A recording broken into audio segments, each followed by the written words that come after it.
Hello everyone, welcome to Jatin Bhaiya classes. मैं हूं जतिन चितलांगिया, आप सबका जावा मेंटर। और आज से हम स्टार्ट करने वाले हैं chapter 3 values and data types. ये चैप्टर का पार्ट 1 है। इस चैप्टर को हम मल्टीपल पार्ट्स में कवर करेंगे और आने वाली क्लासेस में इस चैप्टर को कम्प्लीटली फिनिश कर देंगे। तो अगर आप जावा को स्ट्रॉन्ग बनाना चाहते हैं तो वीडियो को एंड तक जरूर देखिए, क्योंकि आज के कॉन्सेप्ट्स आगे के चैप्टर्स में बहुत काम आने वाले हैं। चलिए बिना टाइम वेस्ट किए स्टार्ट करते हैं।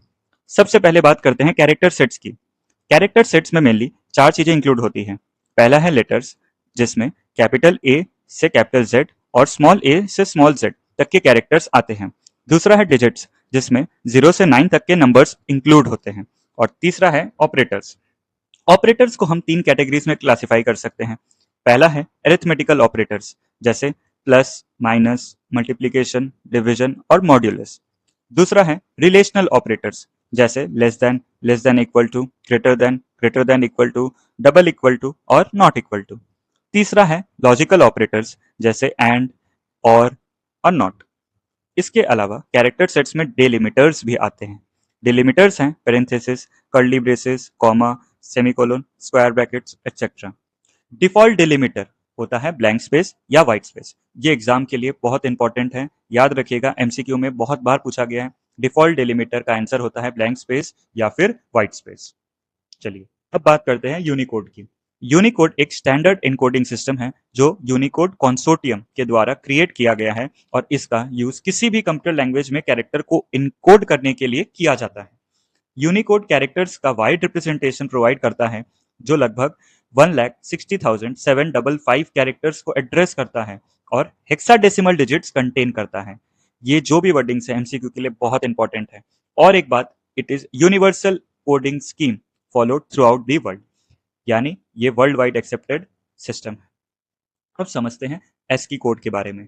सबसे पहले बहुत ही इंपॉर्टेंट एमसीक्यू जो कि एग्जाम्स में आपको देखने मिलते ही हैं, एस्की का full form. ASCII stands for American standard code for information interchange. ये एक स्पेसिफिक कोडिंग स्कीम है जो लिमिटेड कैरेक्टर्स के लिए यूज की जाती है। एस्की कोड्स डेसिमल नंबर्स होते हैं जो 7 बाइनरी डिजिट्स में रिप्रेजेंट किए जाते हैं। एस्की में टोटल नंबर ऑफ कैरेक्टर्स 256 होते हैं। इनका रेंज 0 से 255 तक होता है।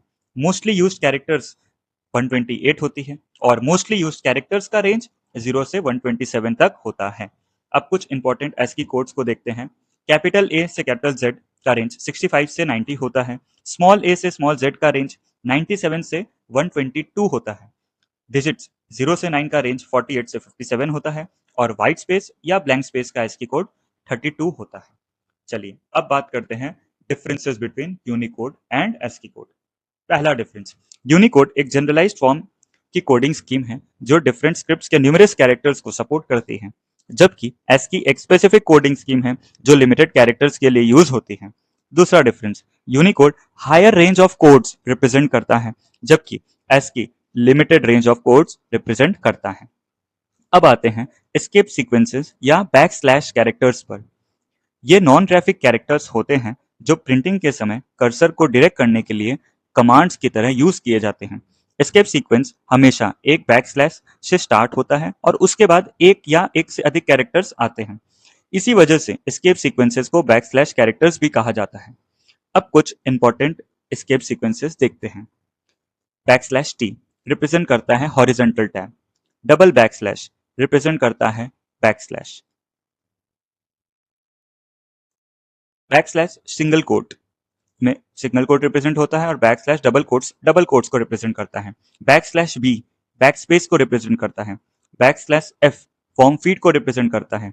बैक स्लैश जीरो नल को रिप्रेजेंट करता है। बैक स्लैश आर रिप्रेजेंट करता है कैरेज रिटर्न और बैक स्लैश एन रिप्रेजेंट करता है न्यू लाइन फीड।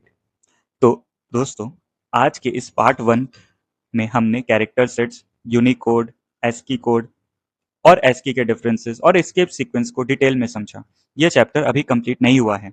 इसके आने वाले पार्ट्स में हम बाकी टॉपिक्स को भी कवर करेंगे और चैप्टर 3 को कंप्लीटली फिनिश कर देंगे।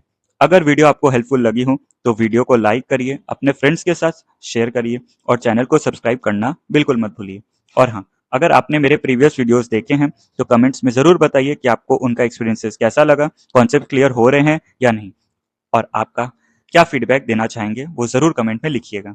आपके सारे डाउट्स और क्वेश्चंस भी कमेंट्स में ज़रूर लिखिए, मैं उन्हें देखने की पूरी कोशिश करूँगा और सॉल्व भी ज़रूर करूँगा।